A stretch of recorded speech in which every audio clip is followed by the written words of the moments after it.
A year ago, Clemson was one of the most dominant defensive teams in the country, but was pretty much rebuilding on offense. This year, it totally flips around. This is a team with guys like Deshaun Watson and Artavis Scott on offense. They should be dynamic again. But on defense, they're going to have a lot of young guys starting for the first time, playing new positions. So the question for Clemson is whether they're going to be able to rebuild that defense on the fly enough to get to the point where they can actually contend for the title, because offensively, they should have enough to do it. The ceiling for Florida State is going to largely depend on what kind of impact Everett Golson can have at quarterback after transferring from Notre Dame.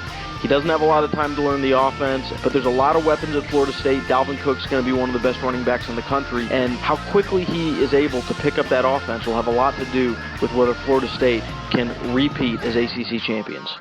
There's no question Georgia Tech brings back its most important player this year in quarterback Justin Thomas. The question is whether Georgia Tech is going to return enough around him to really make that offense hum the way it did late last season when the Yellow Jackets looked like one of the best teams in the country. You're talking about a team that's got to not only replace its entire backfield and guys like St. John Days, who were incredibly productive at running back, but also both of its starting wide receivers in Darren Waller and DeAndre Smelter. Georgia Tech is going to be a force to be reckoned with, but is that offense going to be quite as good?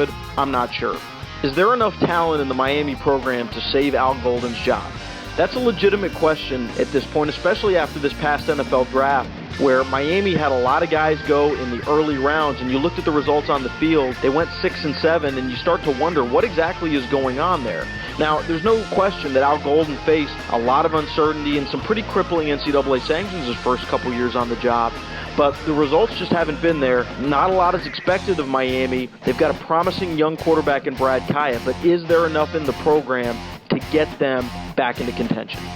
Even coming off a couple disappointing years, there's really a lot to like about Virginia Tech right now. This is a team with 8 starters coming back on both sides of the ball. They've got some legitimate players on defense, and I think they're going to be pretty good. The question is, can Michael Brewer be consistent enough at quarterback to get them through the ACC schedule without a couple slip-ups? This is a guy who, when he was on, he was really, really good. He's a bit of a gunslinger, though, and is prone to making big mistakes. He threw 15 interceptions last year. There's an offense that ranked only 96th in the country in total yards, so there's a lot of work to do on that side of the ball. Is Brewer the guy to get it done?